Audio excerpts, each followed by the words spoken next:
ki, rahat gəzirəm, hərəkət edirəm. Yəni belə. Hansı rəqəmlərdən tətbiq edirsiniz gün ərzində? Gün ərzində hansı rəqəmləri?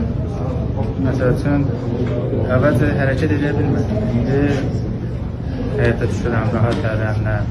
Yəni belə məqamlar olurdu ki, hərəkət edəndə bir də görürüm ki, az qala yıxılam. Amma indi elə bir şey yoxdur. Əməliyyata deyəndə qorxu var idi. Qorxu deyəndə biraz həyəcan var idi, amma doktora inandım gəldim. Hansı rəqəmlərə nəzarət edirsiniz daha çox? Gün ərzində? Yəni, məsələn, yeməyin, dərman qəbulu və s.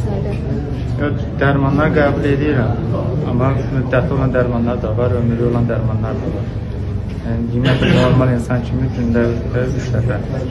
Yəni, təhlisi deyilən bir şey yox. Əməliyyat qədər də olur.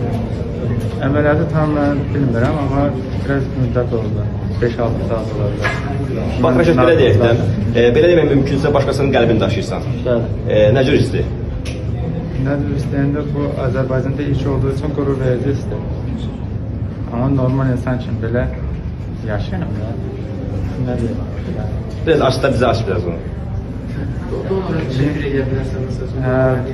Mən məsələn donor ailəsinə çox təşəkkür edirəm. Tək donor ailəsi deyəndə əməyi olan bütün insanlara mənim üzərimdə hər kəsə təşəkkür edirəm. Başqa sual?